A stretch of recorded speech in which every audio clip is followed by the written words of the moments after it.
Hello po at maligayang pagbabalik. Narito po ang compilation videos na mula sa Heartwarming Stories playlist na sana po ay magustuhan po ninyo. Maraming salamat po. Unang video. Nang makabalik ako sa bahay pagkatapos ng isang mahabang araw sa trabaho, agad akong nagtungo sa sala kung saan nangingibabaw ang katahimikan. Naramdaman ko ang bigat ng pagod sa aking mga balikat. Ngunit may kakaibang init ang aking puso habang inaalala ko na magkakasama kami ng aking mga mahal sa buhay. Sa daan patungo sa sala, hindi ko mapigilan muling balikan ang mga alaala ng mga sandaling masasayang naglalaro ang aking mga anak, na tila mga prinsesa na nagbibigay liwanag sa aming tahanan. Ang bawat pagtawa at pagsigaw ay tila mga himig ng kasiyahan na nagpapalakas ng loob sa akin. Pagpasok ko sa sala, agad kong napansin ang malalaking larawan ng aming pamilya na nakasabit sa dingding. Bawat litrato ay nagdudulot ng mga masasayang alaala, mga espesyal na sandali na hindi malilimutan. Nang makita ko ang mga larawan na iyon, biglang bumalik ang mga alaala ng mga masasayang pagkakataon na pinagsaluhan namin. Mga larawang nagpapakita ng mga ngiti at halakhak, mga yakap at halik, mga sandaling puno ng pagmamahalan at pagkakaisa. Hindi ko napigilan ang ngiti sa aking labi habang tinitingnan ang mga larawan. Sapagkat sa bawat isang larawan ay tila ba dinala ako sa nakaraan. Ang magandang pakiramdam na binalikan ko ang aming pagmamahalan, ng aming mga tagumpay at pagsubok, at ng mga pangako na patuloy naming pinananatili.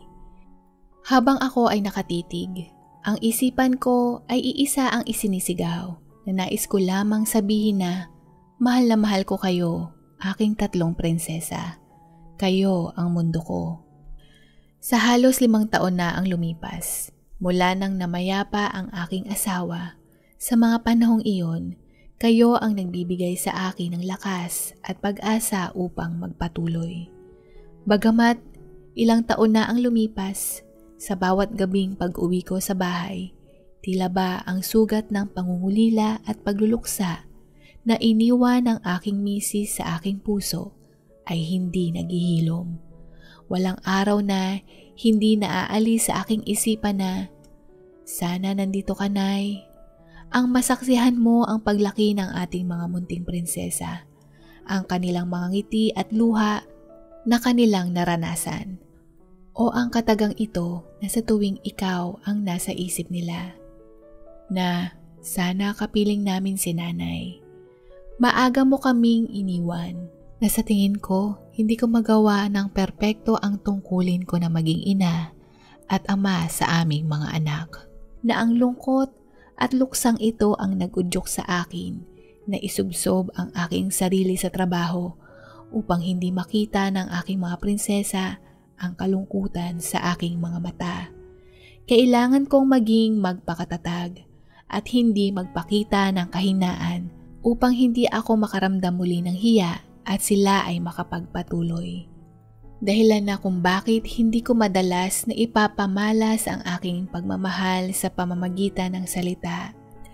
Ngunit ngayon, gusto kong sabihin na sa mundong ito ay kayo ang pinakamahalaga at pinakamagandang nangyari sa buhay ko. Ipinangako ko sa inyong ina na gagawin ko ang lahat upang mabigyan kayo ng magandang kinabukasan at susuportahan ko kayo sa lahat ng gusto nyong gawin sa buhay. Sa paglipas ng panahon, mas nauunawaan ko na ngayon sa tuwing pinagmamasdan ko kayo.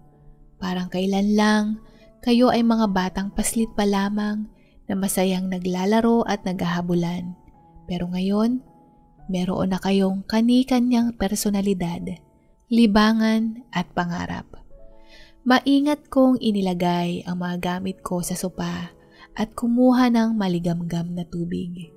Ang pamilyar na katahimikan ang nagsasabi sa akin na maaring mahimbing na kayong natutulog. Bagamat hindi tayo palaging nagkikita o nakakapag-usap, nais kong malaman nyo kung gaano kayo kahalaga sa akin. Naglakad ako patungo sa kwarto ng panganay kong anak, si Diana. Tulad ng dati, nakatulog na naman siya habang nag-aaral. Nagkalat sa kama ang mga papel at libro na ginagamit niya sa medical school. Napansin ko rin ang mga bagong sticky notes na nakapaskil sa kanyang study wall. Maging ang kanyang kalendaryo ay puno ng mga dapat niyang gawin.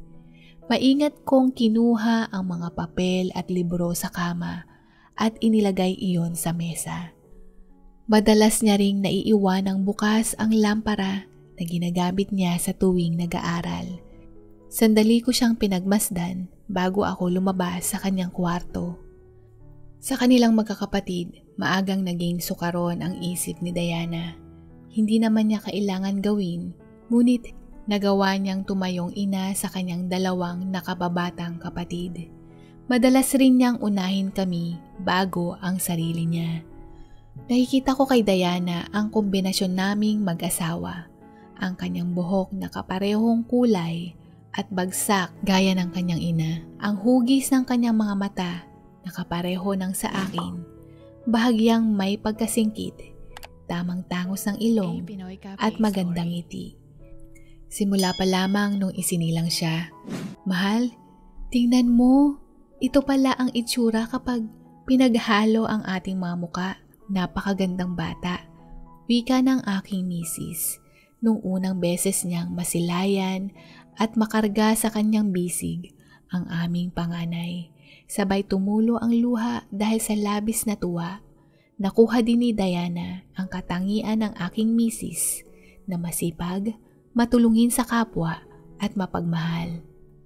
Kung kaya't nang mapagpasyahan niya na ituloy ang pag-aaral sa medisina, labis akong nagalak sapagkat sa pagkakataong iyon ay sarili naman niya ang kanyang pipiliin.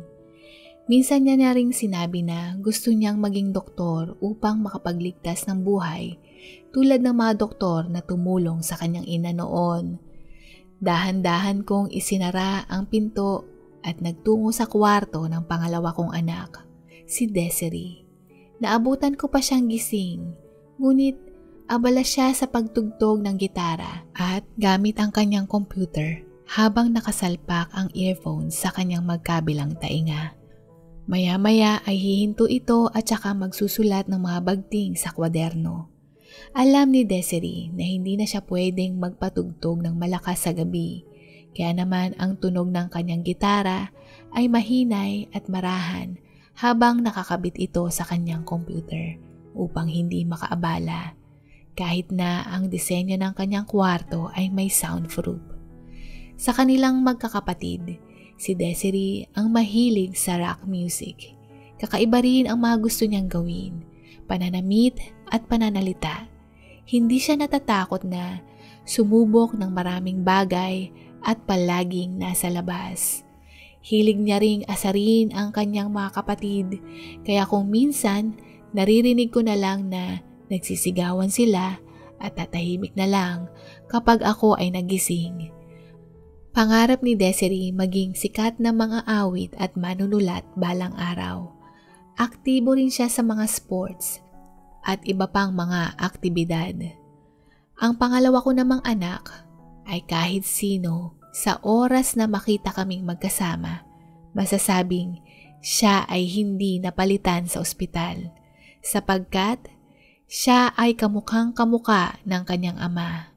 Mula sa hugis ng mga mata, ilong, bibig, kilay at noo, marahil sa dulo ng aking isipan, nais kong magkaroon ng anak na lalaki.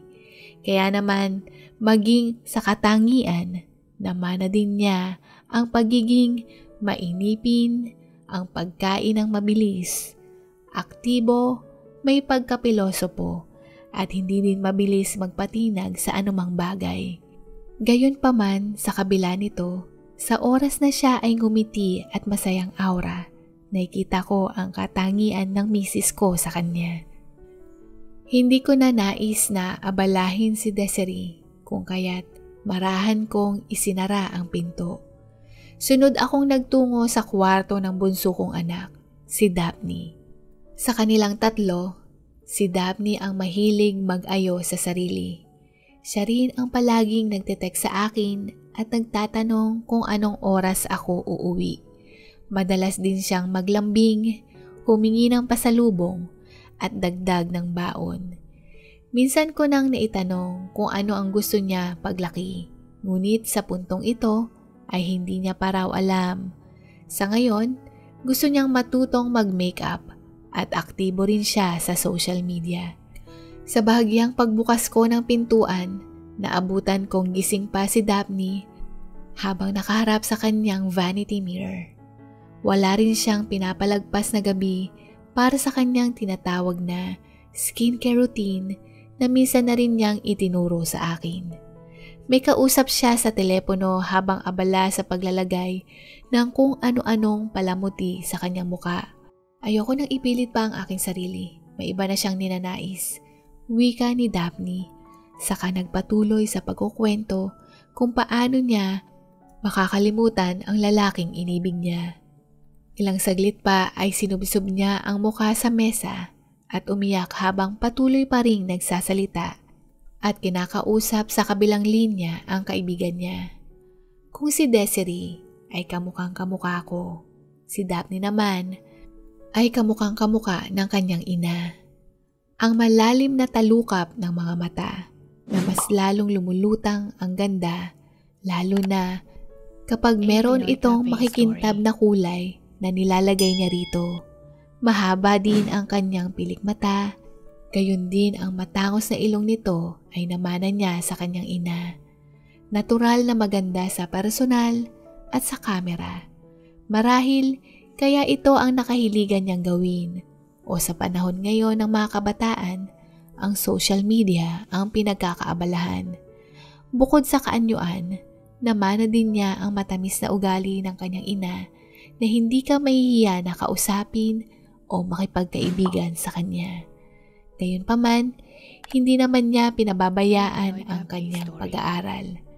Sa pagbigay ko ng kaluwagan sa aking mga anak, sa kanilang nais gawin, na basta ito ay nasa tama, batid nila ang limitasyon at merong disiplina sa pagkilos na naaayon sa mga bagay-bagay.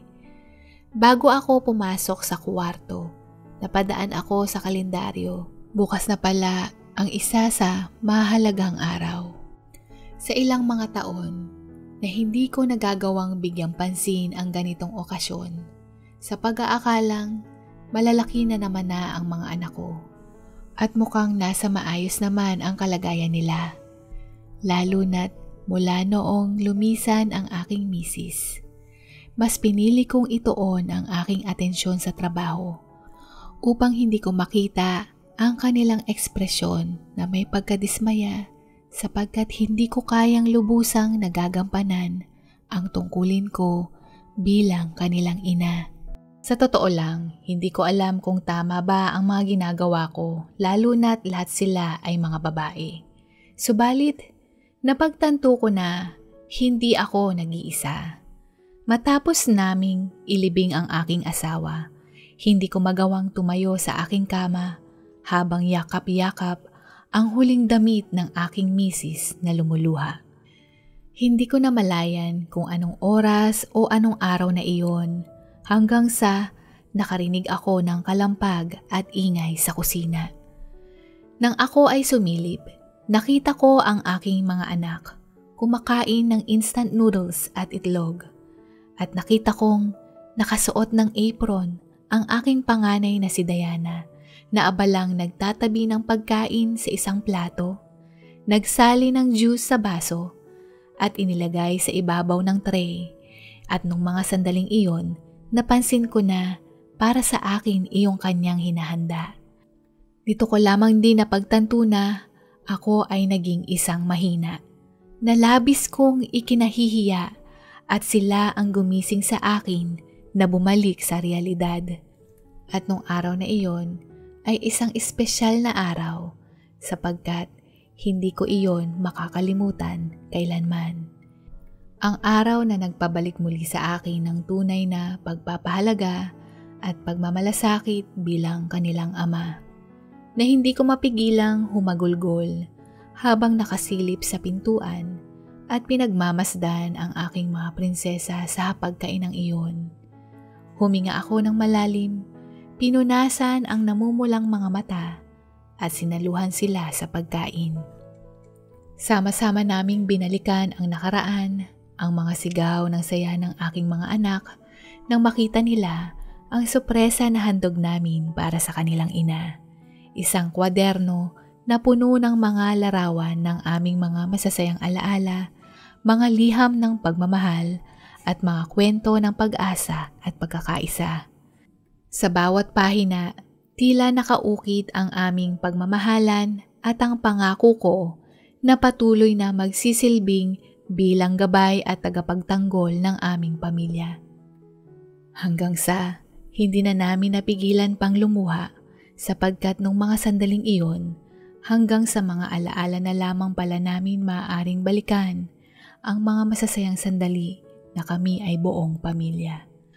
Na nagsisilbing paalala sa akin na sa kabila ng lahat ng mga pagsubok, lungkot, meron pa rin mga rason upang magpasalamat at magdiwang habang yakap ko ang aking mga anak. Kinabukasan, nagtungo ako sa mall upang bumili ng regalo para sa aking 3 prinsesa. Sa totoo lang, hindi na ako sanay magbigay ng regalo ngayon dahil masaya na sila sa pera na binibigay ko tuwing Pasko o kaarawan at sila na ang bumibili ng mga gusto nila. Inaamin ko na labis akong nahirapan sa pagpili ng damit, sapatos, bulaklak at kung ano-ano pang gamit pang babae dahil hindi rin ako sigurado kung kakasya ba sa kanila o kung magugustuhan ba nila iyon. Nagpatuloy ako sa paglalakad sa loob ng mall upang maghanap hanggang sa makita ko ang pamilyar na sorbetes na paborito ng aking asawa. Nakahilera sa malaking estante ang limited edition ng sorbetes. Naroon ang Black Forest, Truffle Brownie, Peach Mango at Ube flavor. Namalayan ko na lang ang sarili ko na nakangiti habang nakatitig sa mga sorbetes na nagdala sa akin muli sa magagandang alaala ng nakaraan. Naalala ko ang mga paglalakbay namin kasama ang aking asawa at mga anak.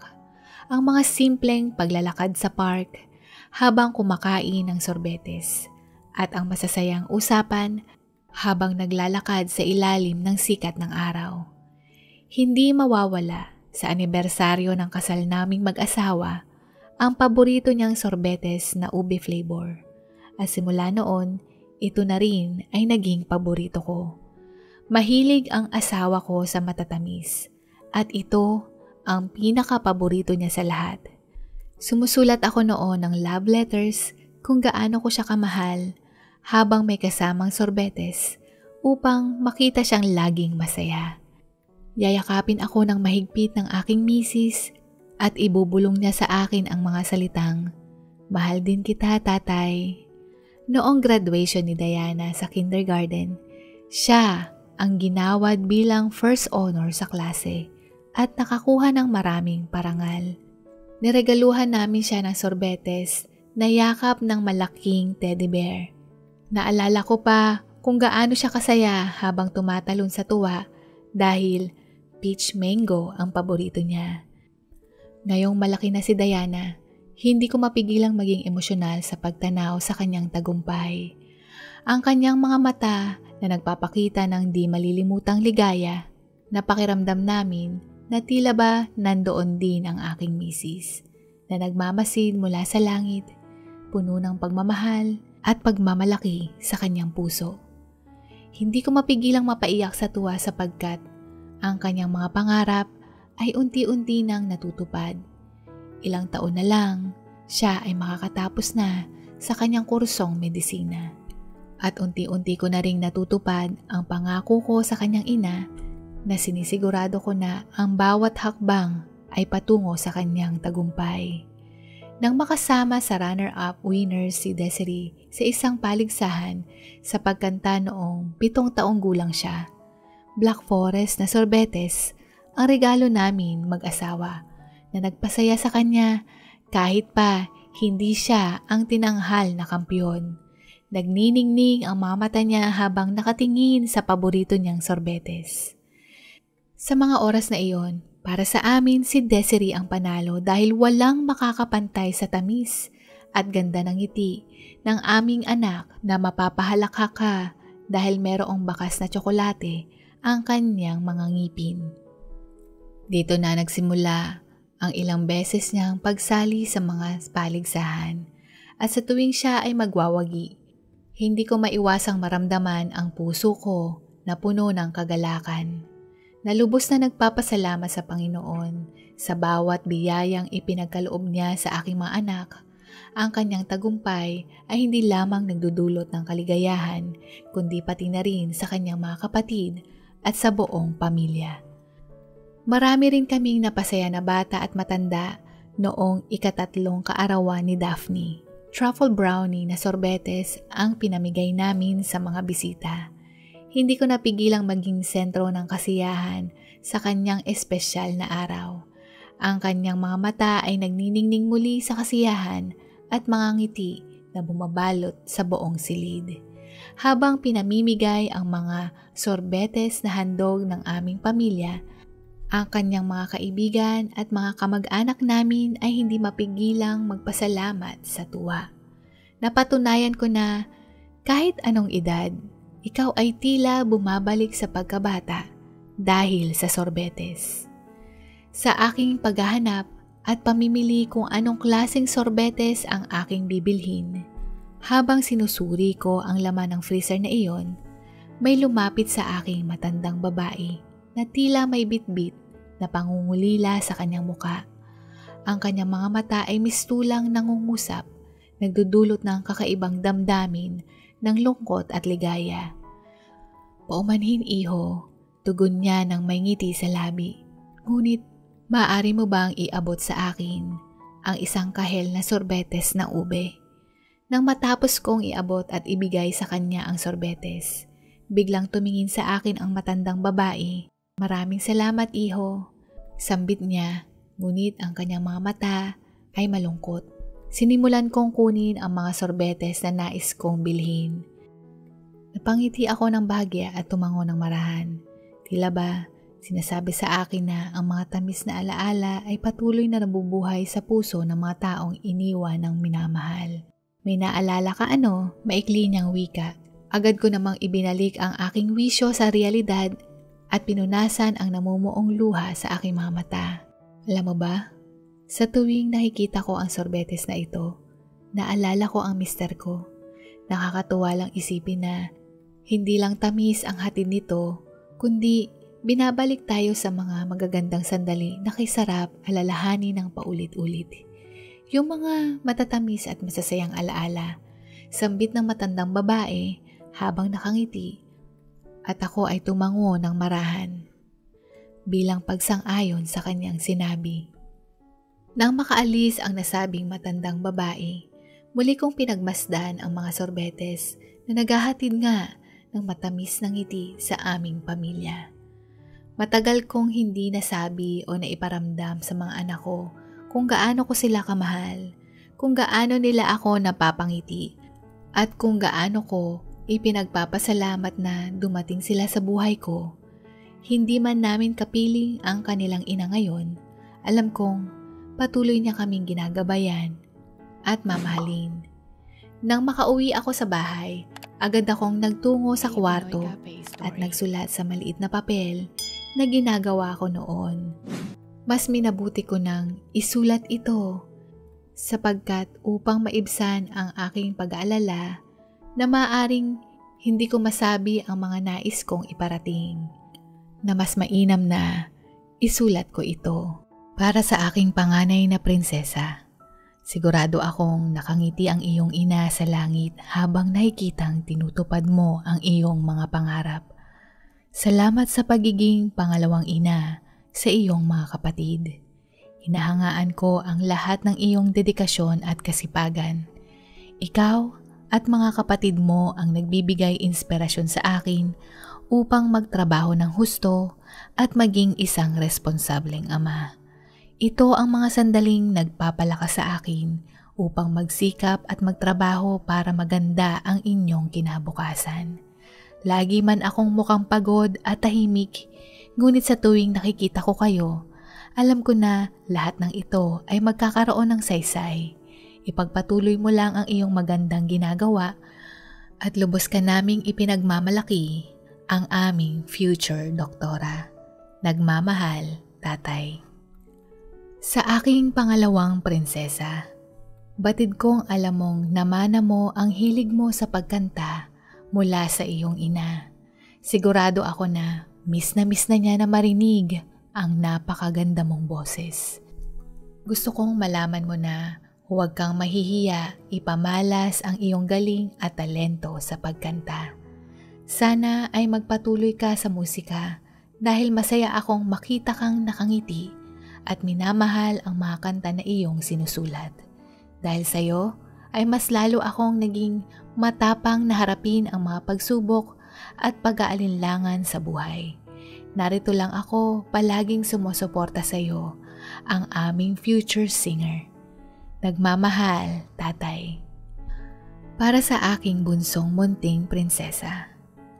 Ayos lang kahit hindi mo pa alam o hindi ka patiya kung ano ang nais mo ngayon.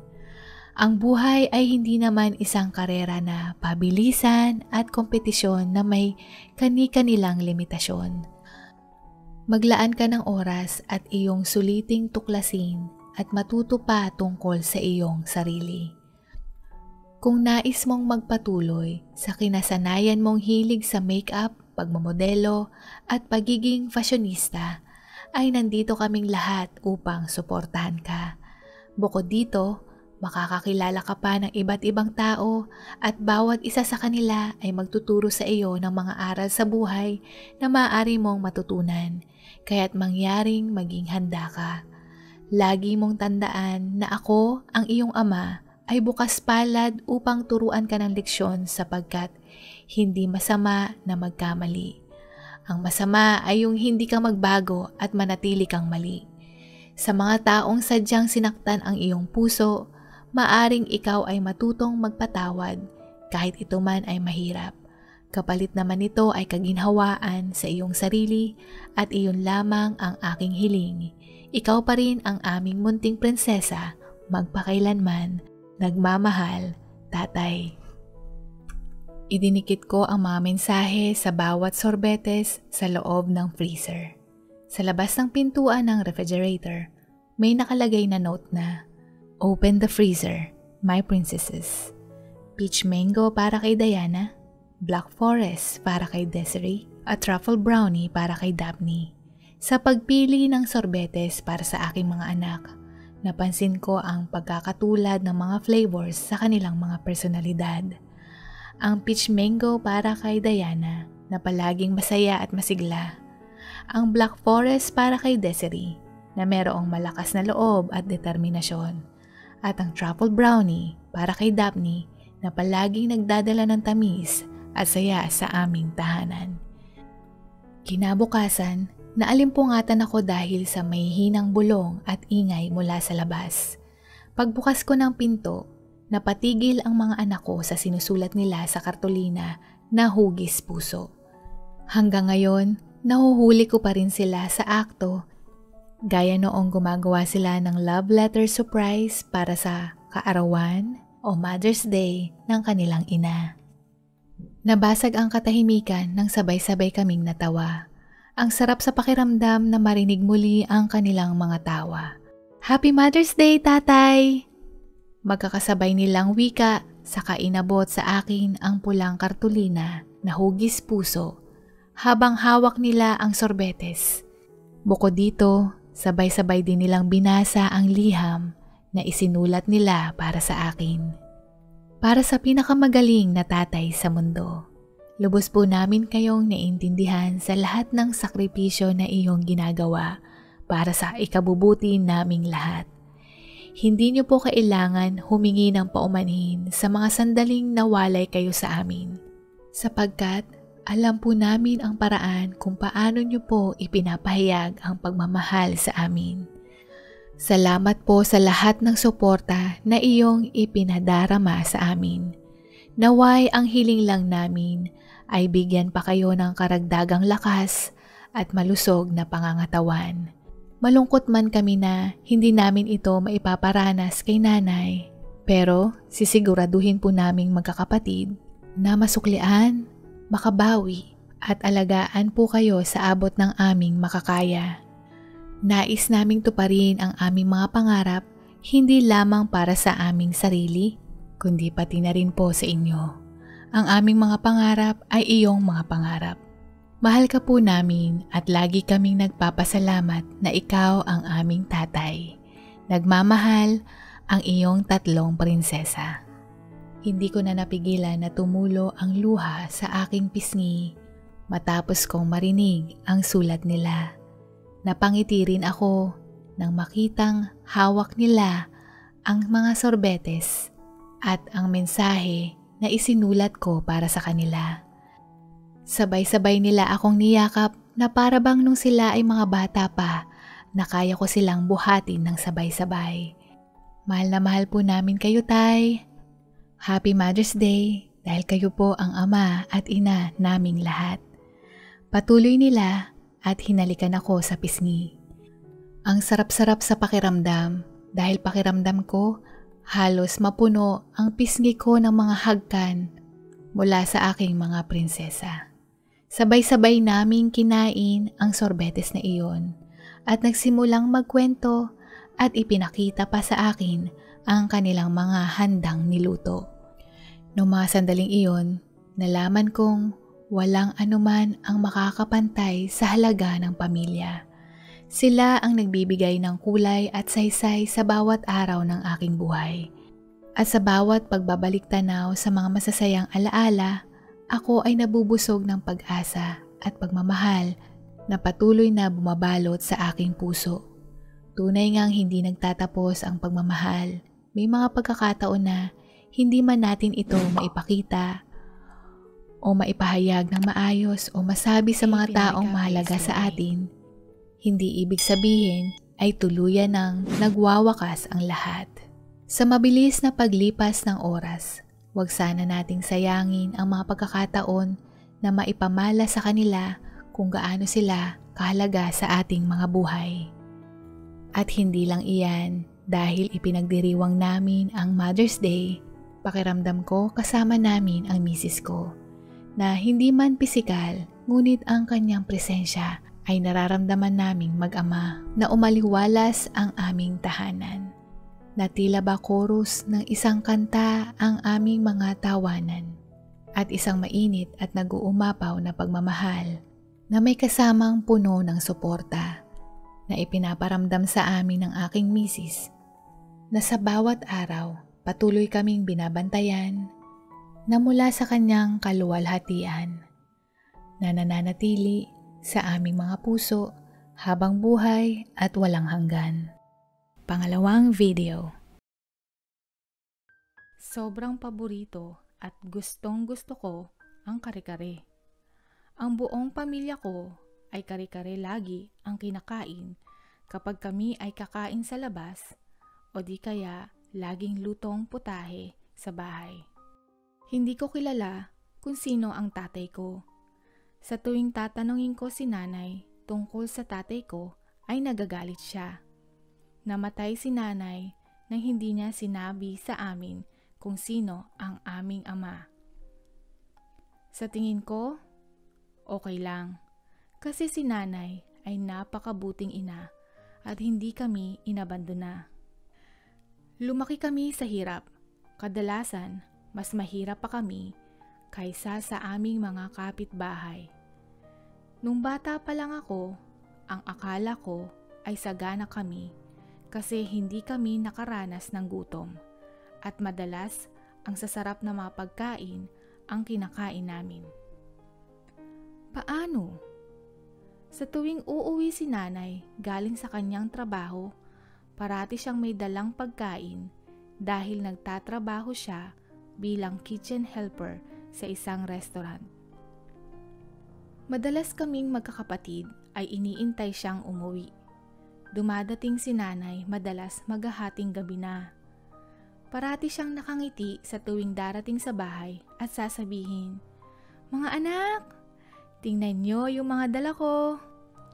Haharipas kami ng takbo at titingnan ang mga plastic bag na kanyang pasalubong. Minsan may lechon kawali, minsan isda, pero madalas ang kare-kare. Paborito namin buong pamilya ang kare-kare dahil sa sauce at madaming kanin ang nakakain namin at sarap na sarap kami. Sabi ni nanay, mabait ang may-ari ng restaurant kasi pinahihintulutan siya na mag-uwi ng pagkain galing sa restaurant. Kaya para sa akin, ang tingin ko sa may-ari ay isang bayani dahil sa kabaitan niya. Pero nagbago lahat ng yun nung nasa high school na ako. Dali-dali si nanay na pumasok sa bahay at excited na ipinakita ang kanyang mga dala at nakangiti niyang sinabi, "Mga anak, dali at tingnan niyo yung mga dala ko." Binigay ito sa akin nung may-ari para ipagdiwang natin ang pagpasok mo sa high school, anak. Nung inihain na niya yung mga pagkain sa lamesa, ang daming iba't ibang klaseng putahe. Pero syempre, hindi mawawala yung kare-kare at nakalagay ito sa gitna. Ang aming mga mata ay biglang lumaki dahil nakakatakam ang mga putaheng nakahain sa lamesa. Ito din ang kauna-unahang nagdala si nanay ng ganitong karaming ulam. Napasigaw ako, "Maraming salamat sa may-ari!" At nagsimula na akong kumain. Nung nasa kalagitnaan ako ng pagkain, nag-excuse ako at pumunta ako sa CR. Habang naglalakad ako papuntang CR, may napansin akong kakaiba sa aking hinunguya. May pagkaminti. Sabi ko, hindi ito yung lasa ng kare-kare. At kahit anong nguya ko, hindi ito nadudurog. Nung iniluwa ko ito, laking gulat ko nung makita kong chewing gum yon. Yung chewing gum na yon na hindi ko alam kung kanino ay nasa kare-kare. Napagtanto ko, ang buong akala ko yung mga pagkaing iniuuwi ni nanay ay dahil bigay ito sa kanya nung mabait na may-ari ng restaurant. Yun pala, tinatabi ni nanay sa plastic yung mga tirang pagkain ng mga customer at yun ang dinadala niya sa bahay.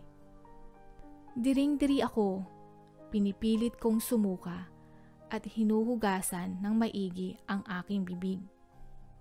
Namuo ang aking mga luha hanggang sa tuluyang tumulo at nakaramdam ako ng matinding kahihiyan at pagkasuklam.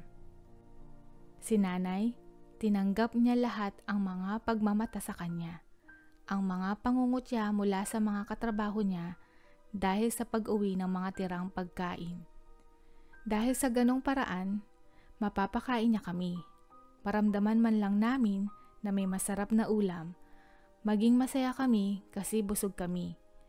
Mas nangingibabaw kay nanay ang pagmamalasakit niya sa amin at hindi niya pinansin ang kahihiyan na nararamdaman niya. Kaya wala akong karapatang makaramdam ng pagkasuklam. Sa katunayan, nakaramdam ako ng labis na pagkahanga at pasasalamat kay nanay. Kaya naman, dali-dali akong naghilamos ng aking muka at bibig at bumalik ako sa hapagkainan na nakangiti at sinabi, "Hoy, huwag niyong ubusin lahat ha!" At umupo. Subalit, hindi na nakayanan ng aking sikmura na kumain pa ulit ng kare-kare. Sa lahat ng mga nagawa at pagsasakripisyo ni nanay para sa aming tatlong magkakapatid, lumaki kaming magkakapatid na malusog at matagumpay. Sa pagkaraan ng mahaba at matagal na panahon, pumanaw si nanay na masaya at mapayapa. Hanggang ngayon, hindi pa rin ako makakain ng kare-kare dahil naalala ko yung chewing gum. Ngunit kare-kare pa din ang aking palagi kong pinakapaboritong ulam sa lahat ng oras. Pangatlong video. Nung ako ay pangatlong taon sa kolehiyo, dito unang tumibok ang puso ko sa lalaking aking kaibigan. Isa ako sa mga nagawara ng scholarship na napili sa ampunan na mabigyan ng pagkakataon na makapag-aral sa kolehiyo. Wala akong inatupag kundi ang mag-aral hanggang sa nung makilala ko ang unang lalaking nagpatibok ng puso ko. Naging kaklase ko siya sa isang asignatura at gaya ng ibang mga kababaihan, napansin ko din siya dahil sa kanyang magandang ngiti, malalim na mata at mas lalo pang nakapagpadagdag sa kanyang pogi points ay ang kanyang katangkaran na maihahalin tulad ko sa mga modelo o mga basketballista. Naging magkatabi kami sa upuan at nung araw na tinanong niya ako ng petsa, dito nagsimula ang aming pag-uusap. Mula sa simpleng pagtanong ng petsa, nasundan pa ito ng mga katanungan niya hingil sa aming asignatura gaya ng mga takdang aralin, mga dapat tandaan na lalabas sa aming eksaminasyon. Lahat ng ito sa akin siya nagtatanong. Ito ang naging tulay upang maging malapit kami sa isa't isa na pati sa kanyang kaarawan o sabayan siya sa pagkain sa paaralan kapag nagkakasabay kami sa oras ng recess. Batid niya ang sitwasyon ko na nasa ampunan ako lumaki na wala akong mga magulang. Kaya naman, ipinaramdam niya sa akin na meron akong kaibigan na maaaring masandalan. Ngunit ang kanyang kabutihang loob, ang puso ko naman ay nahulog na mahigit pa bilang magkaibigan. Hindi ko mapigilan ang aking damdamin na tumibok para sa kanya at nagsimula ko siyang magustuhan. Nung dumating ang araw ng aming pagtatapos, kasama ako sa naimbitahan na magdiwang sa isang inuman. 2 bagay ang ipinagdidiwang ko nung araw na iyon. Una, ang ampunan at ang sponsor ko. Hindi ko sila binigo at lahat ng kanilang sugal at pagtsatsaga sa akin ay nagbunga ng maganda at naipakita ko na ito ay aking pinahalagahan. Pangalawa, proud na proud ako sa sarili ko dahil kahit na wala akong pamilya, wala akong mga magulang, nagkaroon ako ng pag-asa na maging matagumpay sa pamamagitan ng pagtatapos ko ng kolehiyo, na magbibigay daan upang magkaroon ako ng maayos at magandang trabaho, na napatunayan ko na hindi hadlang ang isang pagiging ulila ko upang makamit ang aking nais. At batid kong nakamtan ko ito dahil naipakita ko sa iba at sa sarili ko na karapat-dapat ako. At ang aking pagmarcha sa entablado, pagsuot ng itim na toga, at makuha ang aking diploma na sumisimbolong hindi sila nagkamali sa pagpili sa akin. Kaya naman, hindi ko mapigilan ang paghanga ko din sa aking sarili. Sa sobrang tuwa, naengganyo ako na uminom din ng alak. Sumayaw at labis-labis na nakisama sa mga katuwaan. Sa sobrang katuwaan, hindi ko na namalaya na marami na pala akong alkohol na nainom. Masyadong naparami na halos hindi na kaya ng katawan ko. Habang ako ay nakaupo sa gilid, nakita kong pinuntahan ako ng kaibigan kong lalaki. Hindi ko alam kung ano ang pumasok sa isip ko. Marahil dala ng alak, sapagkat nagkaroon ako ng lakas ng loob na sabihin sa kanya ang tunay kong nararamdaman at sinabing meron akong gusto sa kanya. Nung marinig niya ang sinabi kong gusto kita, tumingin siya sa akin at bigla niya akong hinalikan. Hindi ko mapigilan na ang puso ko ay lumutang sa mga ulap dahil ang aksyon niyang iyon ay nangangahulugang meron din siyang gusto sa akin. Sa halo-halong emosyon, ang simpleng halik, nasundan din ito ng pagsiping. Iyon ang pagsisimula ng aming relasyon bilang magkasintahan. Sa loob ng 1 buwan, maayos at maganda ang takbo ng aming relasyon. Ngunit hindi ko inaakala na ang isang beses naming pagsiping ay magbubunga at natuklasan kong ako ay nagdadalang tao. Nung malaman ko ito, hindi ko mailarawan ang aking kaligayahan sapagkat ako ay magiging isang nanay at magkakaroon na ako ng sarili kong pamilya. Na inaasahan o inaakala ko, ang nobyo ko ay matutuwa din sa balitang ito. Napapakasalan niya ako at magsasama na kami. Subalit, ako lamang ang may kagustuhan nito dahil nung oras na ipinaalam ko na sana ay magandang balita, nakita ko sa kanyang muka ang galit. Ano? Buntis ka? Ang bata ko pa, hindi pa ako handang maging ama. Kailangan mong ipalaglag yan, wika niya. Nung oras na marinig ko ang salitang ipalaglag, ang aking kamay ay kusang gumalaw at nasampal ko ang kanyang muka at sumagot ng, Ano? Ipalaglag? Bakit kailangan ang bata ang magbayad sa kasalanang ginawa natin? Ang buong akala ko, meron kang paninindigan. Yun pala, mas bahag pa ang buntot mo kaysa sa mga asong nakikita ko sa kalye. Duwag na kung duwag, kung magdesisyon kang ituloy yan, wala kang maasahan sa akin. Galit niyang sambit at saka umalis. Iyon na din ang una at huli kong pagkakataon na siya ay nakita. Hindi ko mapigilang malungkot dahil ang magiging anak ko, inabando na agad siya ng kanyang ama. Hindi ko mapigilang mawasak ang puso ko dahil hindi ako nag-ingat. Pinairal ko ang aking damdamin. Hindi ako naging maingat at mapanuri na isang bagay na pinakaayaw ko sanang mangyari ay yung siya ay maulila. Ngunit ako ay bigo.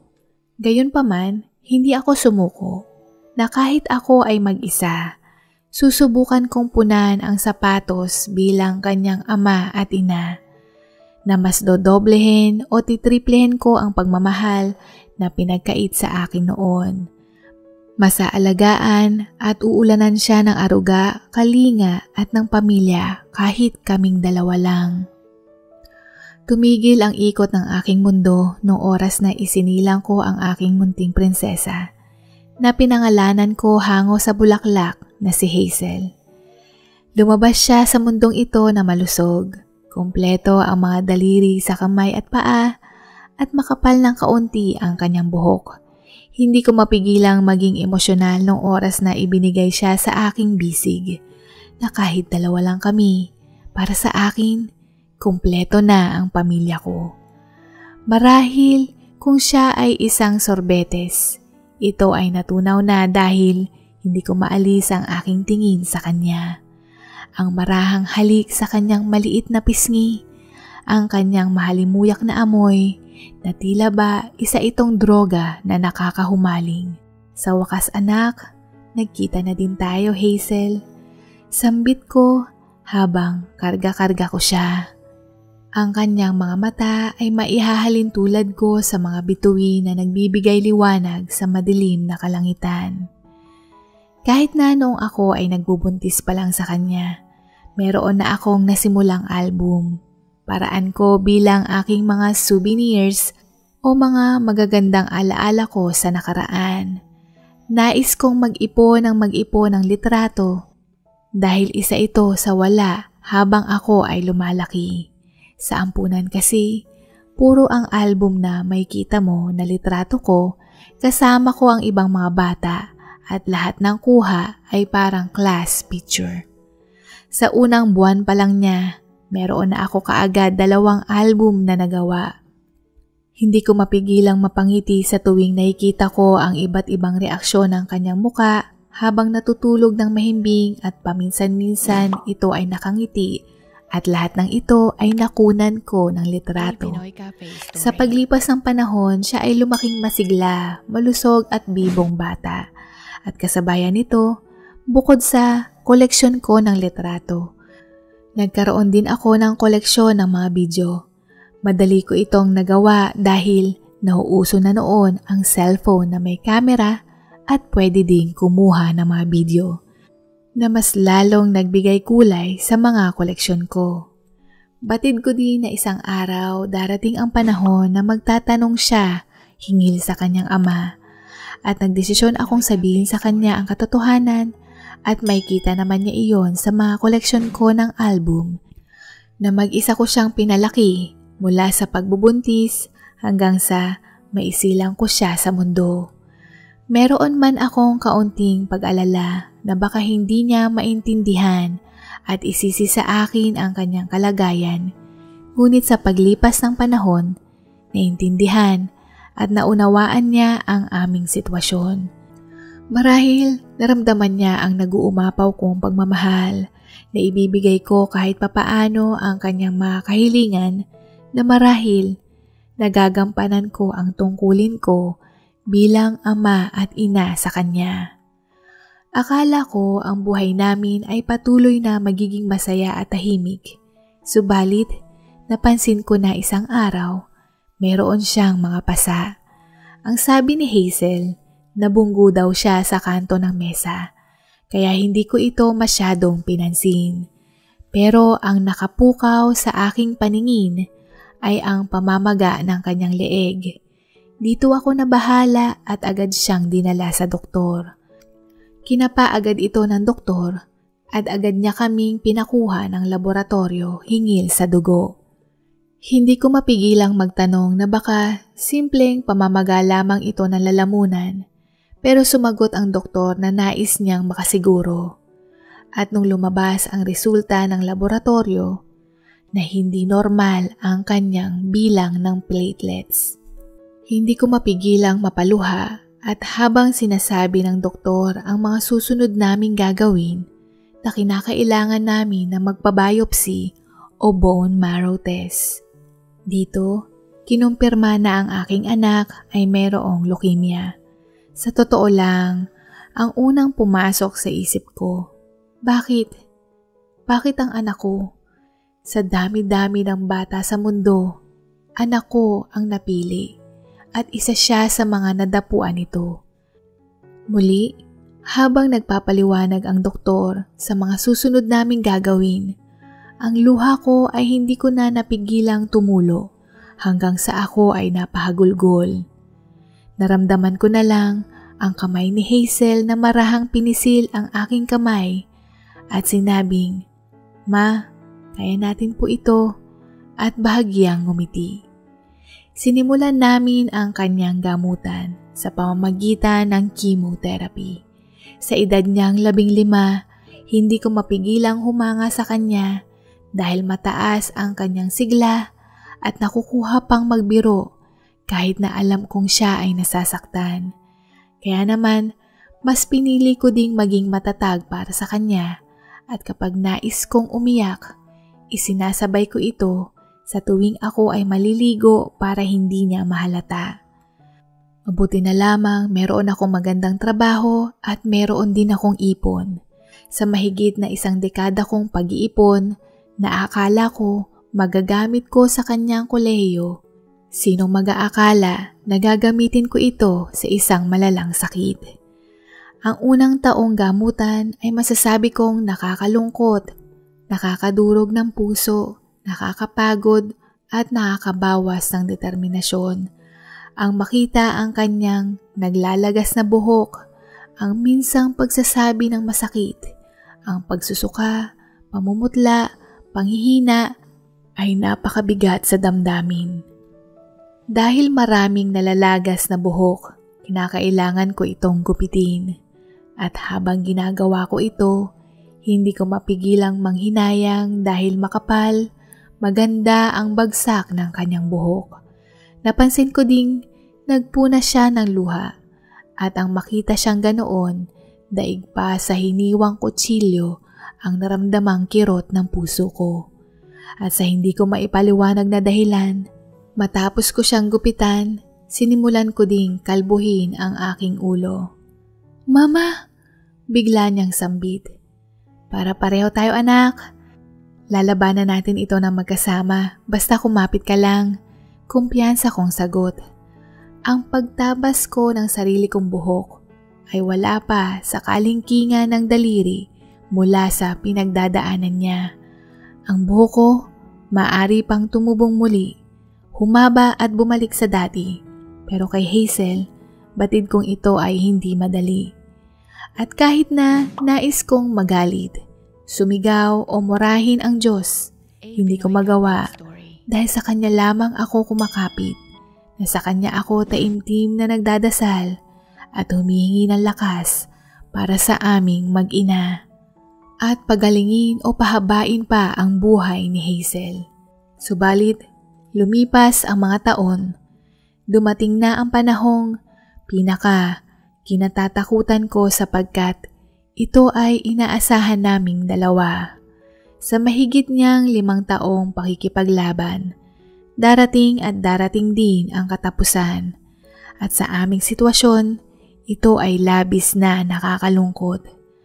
Habang nakahiga siya sa kama sa loob ng ospital, bigla niyang tinawag ang aking pangalan. Ma, huwag ka sanang malungkot kapag wala na ako. Pag gusto mong tumawa, balikan mo lang yung mga videos at picture ko o nating dalawa. Mahina niyang sambit. Kinuha ko ang kanyang kamay at inilagay sa aking pisngi. Anak, nandito ka lagi sa puso ko. Galing ka sa akin, di ba? At huwag mo kong alalahanin, anak.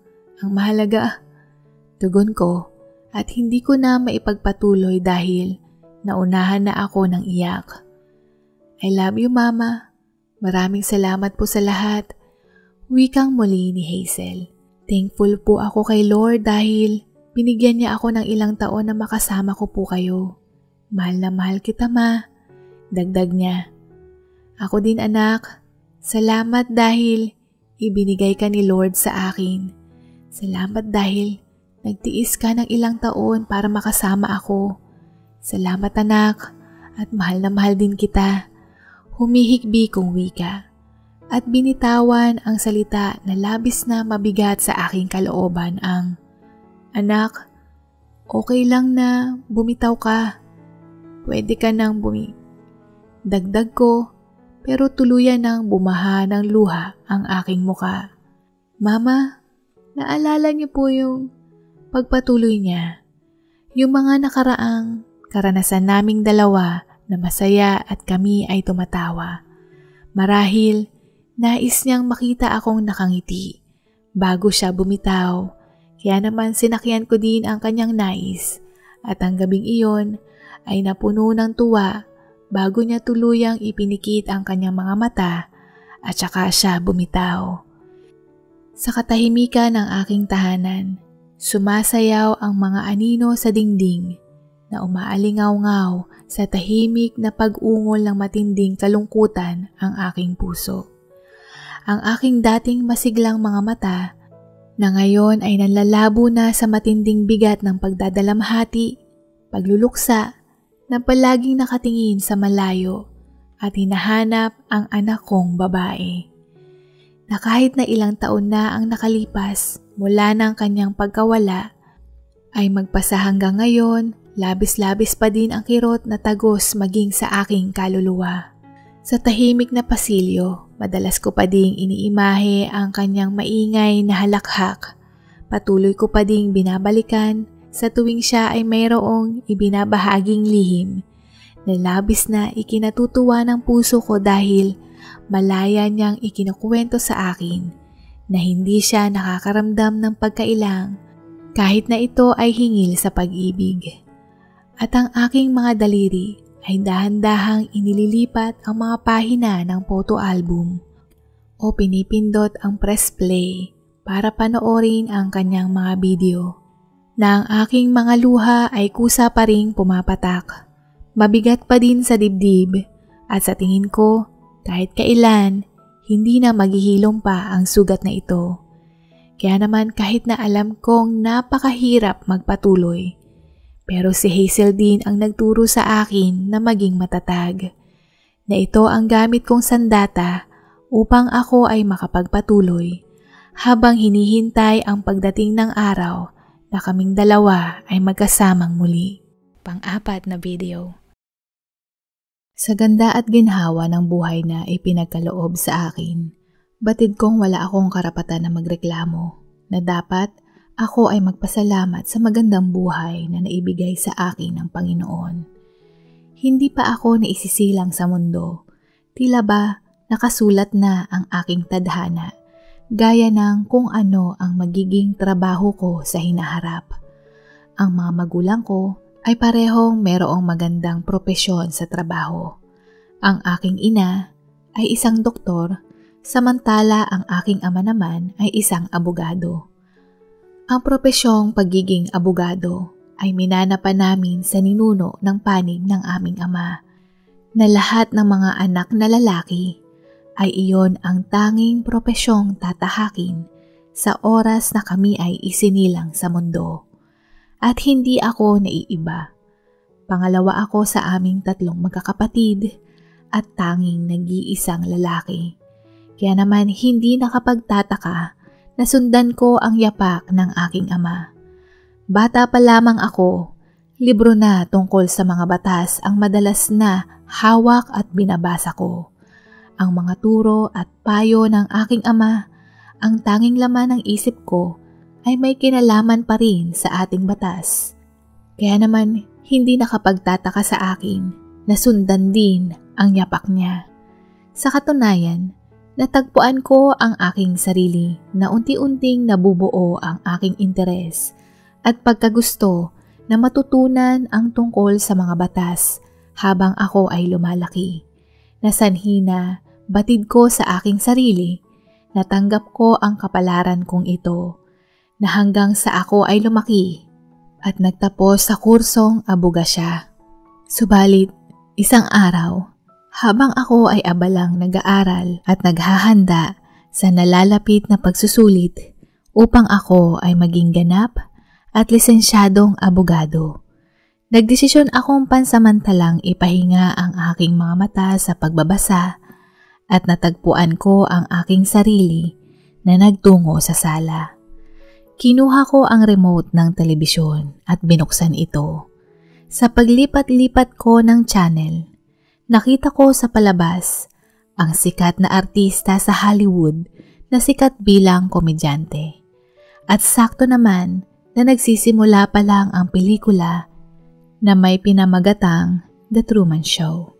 Naisipan kong panoorin ito sa pag-aakalang ako ay matatawa. Sa isip ko, ay tamang-tama, kailangan ng utak ko ang kaunting pahinga. Hindi ko na malaya na ang sarili ko natutok ang panonood mula sa umpisa hanggang sa matapos. Hindi ko din mapigilang mapahiyaw sa tuwa nung nagdesisyon ang bida na tuklasin ang realidad. Kasabayan nito, hindi ko mapigilang maihalin tulad ang sarili ko sa bidang karakter ng pelikulang iyon. Na bago pa ako isilang, tuwid na tuwid ang aking daan na aking tatahakin sa pamamagitan ng tulong ng aking ama. Dito ko lamang naisip, o nga no, ang kursong pinag-aralan ko, ang propesyong tatahakin ko, ay hindi sa akin mismo nagsimula. Ang ideyang ito ay itinanim mismo ng aking ama mula pa noong ako ay bata. Kaya madali ko itong nagustuhan o sa tingin ko ay sa nagustuhan ko at nasundan. At dito rin pumasok sa isip ko na ang propesyong abogasya nga ba ang talagang nais o gusto ko? Na ito nga ba ang tama para sa akin?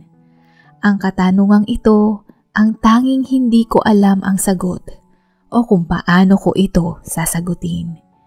Hindi ako nagkaroon ng pagkakataong pumili. Paano kung nais ko palang maging arkitekto o inhinyero o ibang propesyon bukod sa pagiging abogado? Kaya naman, kahit sa tagal kong mag-isip ng sagot sa katanungang iyon, palaging wala akong maisip na sagot. Na sa bawat gabi, ang tanging kasama ko ay ang malamig na hangin na dumadaan sa siwang ng bintana at ang ingay ng syudad na hindi natutulog. Minsan, madalas ko nang maisip lalo na't kapag ako ay nag-iisa na tinatanong ko ang aking sarili kung saan nga ba ako nagkamali. Bakit ba sa kabila ng lahat ng aking paghahanda, pag-aaral at pagsisikap, narito ako ngayon, naliligaw at hindi makahanap ng daan pabalik sa tamang landas. At dahil hindi ako sigurado at nalilito sa aking tinatahak na landas, naglakas loob akong sabihin sa aking mga magulang na hindi ko nais kumuha ng pagsusulit sa abogasya sa taong iyon. At ang balitang ito ay hindi ikinatuwa ng aking ama. Baka sa ekspresyon ng kanyang muka ang labis na pagkadismaya. Hindi ko maiwasan na makaramdam ng matinding takot na napagtanto ko na matagal ko nang nararamdaman. Na ito ang kinatatakutan ko na magagalit ang aking magulang dahil hindi ko nasunod ang kanilang gusto. Kaya naman marahil kahit noong bata pa lamang ako, hindi ko nailabas o naipakita ang aking mga nais o gustong gawin. At lumaki akong, "Yes, Daddy," "Opo, Daddy," na para ba akong isang robot na nakaprogram na tila ba iyon lamang ang aking gagawin. At sa realisasyong iyon, kabilang ang matinding takot, pinili ko pa ring harapin na tumaliwas sa nais ng aking ama. At hindi na din ako nagtaka na nung araw na ding iyon, ako ay kanyang pinalayas. Pansamantala akong nakituloy sa aking kaibigan at kaklase ko noong kolehiyo. Pareho kami ng kurso at sabay din sana kaming kukuha ng eksaminasyon sa abogasya. Naghahalong sabik at takot ang nararamdaman ko nung mga sandaling iyon. Sabik dahil sa unang pagkakataon, ako mismo ang magdedesisyon para sa sarili ko. At takot dahil hindi ko alam kung tama ba ang naging desisyon ko. Hindi ko din maiwasan makaramdam ng hiya at pagkadismaya sa sarili, lalo na kapag naalala ko ang aking ama at ang pag-iling ng ulo ng aking ina na tila ba ang mga sakripisyo at pag-asa nila sa akin ay tuluyan ng naglaho, na madalas na mangyari sa tuwing ako ay natutulog at laman ng aking panaginip. Subalit, unti-unti itong humuhupa. Magmula noong nagsimula akong magtrabaho bilang freelancer accountant ng isang maliit na kumpanya. Kailangan kong kumita ng pera dahil hindi porket pinatuloy ako ng kaibigan ko sa kanyang apartment ay libre na ang pagtira ko dito. Na napagkasunduan naming dalawa, nahatiin namin ang lahat ng bayarin mula sa upa, utilities at maging sa aming pagkain. Kontento na ako na kumikita ako ng sapat na pera. Kontento na ako na ganoon ang buhay ko, na napagtanto ko na walan ako ng stress o yung pasan ko sa aking likod ay tila naglaho. Nagpatuloy ng ganitong malaya ang aking buhay ng mahigit na 2 taon, na nabubuhay sa kasalukuyan at walang plano na pang 1 linggo, pang 1 buwan, o ang maging taon, na ang tanging inaalala ko lamang ay ang ngayon at ito ay labis kong nagustuhan. Marahil mas lalo ko itong nagustuhan sapagkat madalas akong paalalahanan ng aking ina na sana magbago ang aking isip o sa kanyang katagang gumising ako sa katotohanan at itigil ang aking kahibangang pagrebelde sa aking ama. Na ang mga katagang ito ay natutunan ko din na ipasok sa isang tainga at ilabas sa kabila, sabay ipinagkibit balikat. "Oh Marco, see you in few days," sambit ng aking housemate na mayroong business trip na halos aabutin ng 1 buwan. "Sige pre, ingat," sagot ko. Sa aking trabahong napili, maaari naman akong magtrabaho sa bahay, kaya naman hindi ko kailangang gumising ng maaga, mag-ayos, o kahit ang pagbiyahe. Matapos umalis ng kaibigan ko, bumalik akong muli sa pagkakatulog. Subalit, makalipas lamang ang ilang oras, may narinig akong kumakatok sa aming pintuan. Isa itong guard ng condominium na may kasamang bata na 5 taong gulang at isang babae. Binanggit ng nasabing babaeng iyon ang pangalan ng kaibigan ko at meron daw siyang importanteng sasabihin. Ako ay tumango at pinapasok ang babae at ang bata. Sabay ang guard ay umalis na. Pagkaupo nila sa sala, "Sir, hindi na ho ako magpapaligoy-ligoy pa. Ang habilin sa akin ng kanyang ina ay ihatid ko ang bata sa ama nito at kayo na po ang bahala. At kung iniisip po ninyo na ibalik sa akin ang bata, tatapatin ko na po kayo sapagkat hindi ko po kaya siyang buhayin. Dahil pamilya ko po palang hirap na ako. At kung nagdesisyon po ang ama ng bata na hindi ito alagaan, kayo na lang din po ang magdala sa kanya sa bahay ampunan nang sa ganon, magkaroon man lang siya ng kaunting pag-asa. O paano po, hindi na po ako magtatagal. Alis na po ako, sir." Paliwanag niya at mabilis na tumayo at nagtungo palabas ng pintuan. Hindi pa ako nakakaisip ng maisasagot ko, pero hindi na ako binigyan ng pagkakataon pa para magtanong at mabilis na umalis ang nasabing babaeng iyon na nagpakilala, nakakilala niya at napagbilinan siya ng ina ng batang iyon bago ito pumanaw sa sakit. Dali-dali kong tinawagan ang aking kaibigan at tinanong kung may alam siya hinggil dito. At dahil papasakay na siya ng eroplano, nakiusap siya na ako muna ang mag-asikaso at alamin ang totoo hinggil sa bata habang wala siya. At dagdag niya, wala din daw siyang maalalang na meron siyang nabuntisang dalaga. At sa kanyang pagbalik, tsaka na lamang niya iisipin kung ano ang gagawin hinggil sa bata. Hindi naman namin ito maibalik sa kanyang ina dahil pumanaw na pala ito. At nakakalungkot at nakakaawa kung idederecho ko naman sa bahay ampunan ang bata. Wala akong magawa at wala rin akong ideya kung paano mag-alaga ng bata lalo na sa ganoong edad. Matapos niyang suriin ang paligid, nagsalita ang bata. "Pwede po ba akong mag-CR?" tanong niya. Sumagot ako ng oo at itinuro sa kanya ang direksyon. Sa isip ko, kagigising ko lang? Ano ba ito? Napakiramdam ko na panaginip lamang ito. Ngunit mabilis akong bumalik sa realidad dahil matapos gumamit ng banyo, nagtanong ito kung mayroong pagkain dahil siya ay nagugutom. Pinagluto ko siya ng pritong itlog at binigyan ng tinapay. "Salamat po," wika niya. At ako naman ay tumango lamang. Umupo ako sa tapat ng mesa kung saan siya nakaupo at sinabayan din siyang kumain. "Ano pong pangalan niyo?" tanong niya matapos niyang sumubo ng pagkain. "Marco, ikaw, anong pangalan mo?" sagot ko. "Ako po si Nathan. Kayo po ba ang tatay ko?" dagdag niyang muli. Ngunit ako ay umiling at sumagot na, "Kaibigan ko si Javi. Siya ang tatay mo.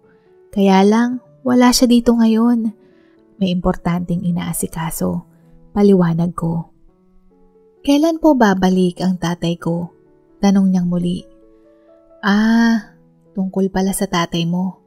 Ako muna ang magiging guardian mo pansamantala habang siya ay nasa trabaho. Nagkataon kasi na kakaalis niya lang at hindi siya makakabalik kaagad. Kaya naman, pansamantala, tayo muna ang magbabanding. Okay ba, bud? Paliwanag ko sa kanya. "Okay po," maikli niyang sagot. Pagkatapos po natin kumain, saan ko po ilalagay yung bag ko at saan po ako matutulog? Dagdag niya. Oo nga no. Susolusyonan natin yan pagkatapos natin kumain, okay?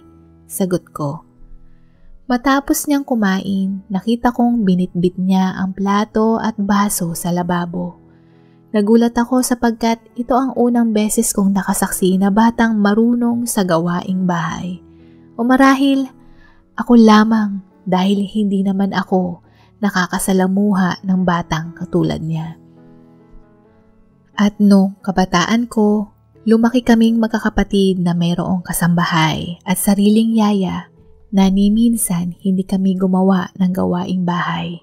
Kaya naman hindi ko mapigilang humanga. Inayos ko ang kanyang matutulugan at binigyan ng espasyo sa aparador ng aking kaibigan upang mailagay ang kanyang gamit. Bawat paggalaw niya, nagpapaalam siya sa akin, gaya ng kung maaari siyang manood ng telebisyon, na kung pwede siyang kumuha ng tubig na may inom sa loob ng refrigerator, at pati ang paggamit ng banyo kasama din sa mga pagpapaalam niyang gawin. Nung una, hindi ko ito alintana lalo na nung unang 3 araw siya na dumating. Ngunit hindi ko mapigilang mairita lalo na kailangan ko ding magtrabaho at ako ay naiistorbo. At bigla-bigla na lamang siyang magsasalita ng, "Tito Marco, pwede po ba akong manood ng TV? Tito Marco, pwede po ba akong kumain ng ice cream na nakita ko po sa freezer? Tito Marco, Tito Marco, Tito Marco." Hindi ako makapag-focus sa kailangan kong gawin upang matapos ko kaagad ang aking trabaho. At lalong-lalo na kung noon pwede akong gumising ng kahit anong oras kong gustuhin, hindi ko na iyon magawa dahil nagkaroon ako bigla ng isang automatic alarm clock na sa oras ng pagpatak ng 8:00 ng umaga, maririnig ko nang tinatawag niya ang pangalan ko at tinatapik ang aking balikat upang ako ay gisingin dahil siya ay nagugutom at nais na niyang kumain ng almusal. Bilang solusyon ko sa paggising niya sa akin, ang naisip kong paraan ay ilagay ang box ng cereal sa mesa at may nakataob ding maliit na mangkok at kutsara sa tabi nito. At sinabihan ko siya na buksan ang refrigerator at lagyan ng gatas ang kanyang cereal upang iyon ang kanyang kaining almusal. Subalit, epektibo lamang ito ng ilang araw dahil pagising ko isang tanghali, nakita kong natapon ang gatas mula sa mesa na tumulo sa sahig at nabasag din ang mangkok. Umiiyak ito at humingi ng tawad na hindi niya sinasadyang magkalat at makabasag ng gamit. "Oh, bakit ka umiiyak? Okay lang yan, napapalitan naman ito. No big deal." Malumanay kong sambit. "Sorry po ulit," wika niya. Magmula noon, sineryoso ko ang aking responsibilidad. Nag-set ako ng alarm clock upang gumising at ihanda ang pagkain niyang almusal. Pangalawa, sa isang malapit na pribadong kindergarten school, na i-enroll ko siya doon nang sa gayon, ang oras na siya ay nasa paaralan ay oras ko para ako ay makapagpahinga o di kaya'y makapagtrabaho. Sa mahigit ng 2 linggo kaming magkasama, na kahit na merong araw na ako ay naiirita, mabilis itong naiibsan o humuhupa kapag nakikita ko si Nathan na nakangiti at nag-e-enjoy ako na kasama siya. Hindi ko inaakala na magiging malapit siya sa aking puso. Natuklasan ko din na mabilis niyang maintindihan ang mga aralin sa kanyang eskwela, gaya ng asignaturang sipnayan. Ang kanyang pagsulat ng mga titik at numero sa kanyang kwaderno ay malinis at pulido. Nabanggit niya sa akin na nung nabubuhay pa ang kanyang ina, ay 2 taon pa lamang daw siya. Tinuruan na siyang humawak ng lapis at nagsimulang magsulat ng mga letra ng abakada at pati na rin ang mga numero. Kapag tapos na siya sa kanyang takdang aralin at ayaw manood ng telebisyon, ang madalas niyang gagawin ay lalapitan ako habang ako ay nagtatrabaho at magtatanong ng kung ano-anong klaseng tanong, gaya ng, "Ano pong ginagawa niyo? Bakit po ang daming number? Para saan po itong mga grupo ng mga numero?" At kung ano-ano pang mga katanungan upang mawala ang focus ko sa ginagawa ko. Aaminin ko, nung unang beses niyang ginawa ito, hindi ko maiwasang mainis, pero pinipigilan ko ang sarili ko na sumigaw, lalo na bata lamang siya, at batid kong Curious lamang ito, kaya madalas magtanong. At imbes na ipokus ko at unahin ang galit o sigaw, binigyan ko siya ng sketchpad at mga lapis na merong iba't ibang kulay at sinabi ko sa kanya na siya ay gumuhit habang ako ay abalang magtrabaho. Sumang-ayon siya at ito ang naging rutina namin sa tuwing ako ay may kailangang tapusin at kapag siya ay wala nang ginagawa. Sa mga paglipas na mga linggo, napansin ko na mabait siyang bata at madaling pakisamahan. Sa pagkain, madalas din kaming magkasundo dahil pareho kami ng paboritong pagkain gaya ng pritong manok na madalas naming kaining dalawa. Naglalaro din ako ng computer games at magmula noong tumira siya kasama ko, siya din ang madalas kong kalaro. At isang beses, habang gumuguhit siya, napansin kong iginuhit niya ang isang lalaki at batang lalaki. At nung matapos niyang iguhit ito, nakangiti niyang sinabi na, "Look, Tito Marco, ikaw ito at ako naman yung batang ito. Sana ikaw na lang ang daddy ko." Sa hindi ko maipaliwanag na dahilan, na-touch ang puso ko nung sinabi niya iyon. Napakiramdam ko na kahit ilang beses kong i-deny sa sarili ko at madalas kong iimahe na sana ako nga ang kanyang ama at siya naman ang aking anak. At nung marinig ko ang sinabi niya, bigla ko siyang niyakap at sinabing, "Pwede naman maging dalawa ang daddy mo, di ba? At isa na ako doon. Pero paano kung hindi siya katulad mo, Daddy Marco?" Agad niyang sagot. "Daddy Marco?" Sa isip-isip ko, tinawag niya akong daddy. Ganito pala ang feeling na para kang nasa alapaap sa labis na kasiyahan. Hindi ko inaasahan na mapapalapit ako sa batang ito at biglang pumasok sa isip ko ang aking ama. Na dito ko lamang napagtanto ang dinulot kong lungkot sa kanya, ang pagkadismaya at ang kanyang pagkagalit. Na sa kabila ng magandang buhay na ibinigay niya sa akin, ang pagrerebelde ang ginamit kong kabayaran at lalo na ang kahihiyan. Na ang legasiya na itinayo pa ng aking mga lolo noon, ako lamang ang sisira nito. Na kung hindi ko pa naranasan ang maging ama-amahan ni Nathan, hindi ko maiisip ang pagkakamaling nagawa ko. At dahil sa napakagandang pakiramdam ko, inaya ko si Nathan na mag-mall na tila ba father and son bonding. Kumain kami sa magandang kainan, nagpunta sa arcade, namili ng kanyang mga gamit at nanood ng sine. Masaya kaming nagbabanding na tila ba tunay kaming mag-ama. Mas lalo pang nabusog ang puso ko nung magkahawa kaming naglalakad kung saan namin gustong puntahan. Habang kumakain kami ng sorbetes, bigla siyang nagtanong sa akin ng, "Daddy Marco, sa tingin niyo po ba magugustuhan ako ng totoo kong tatay?" Naku, hindi mo na dapat tinatanong yan dahil nakakasigurado ako na magugustuhan ka niya. Sagot ko ng nakangiti. Kasi po, nag-worry lang po ako. Palagi po kasing nasa isip ko yun eh.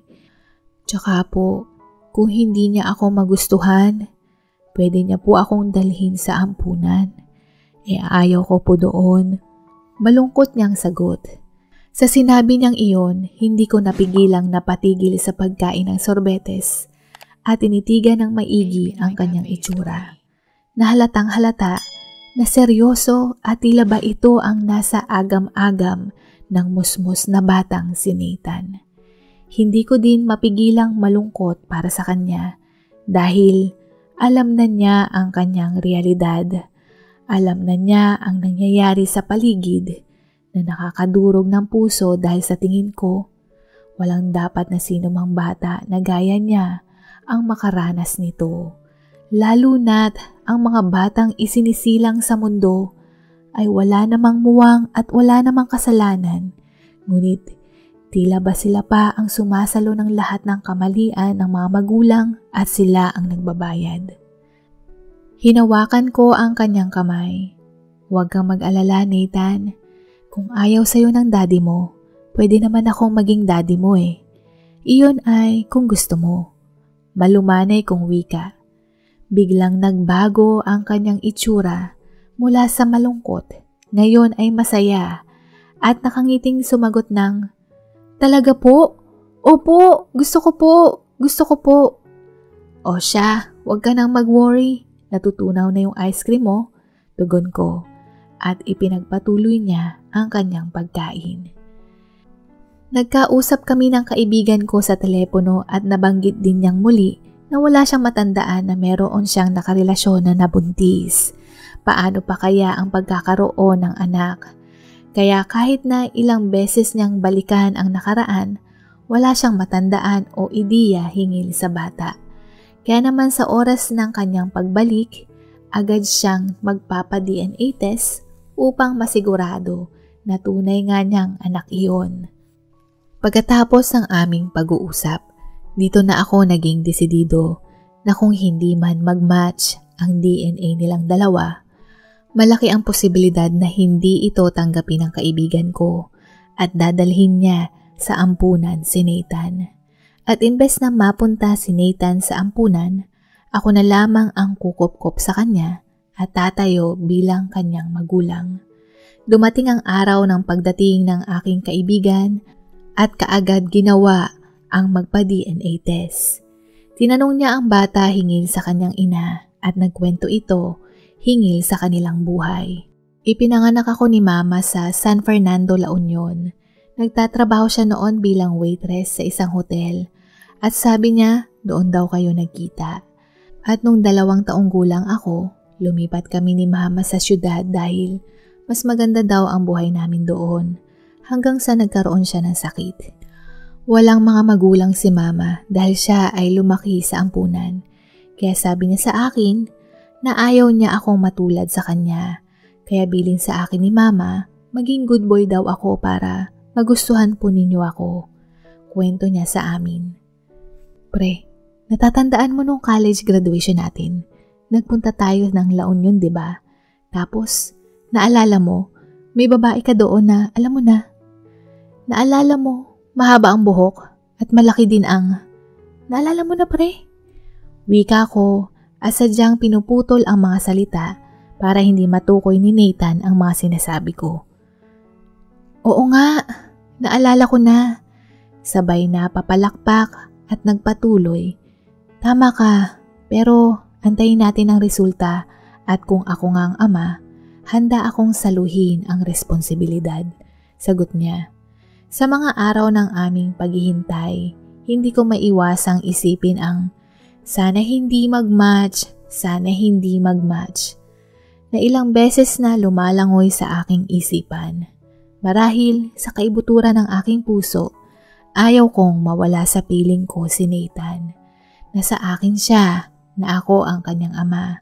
Subalit kahit anong klaseng pagtatanggi o lokohin ang aking sarili, ang realidad ay iba, lalo na't malaki ang posibilidad na ang kanilang pagsiping ng isang gabing iyon ay nagbunga.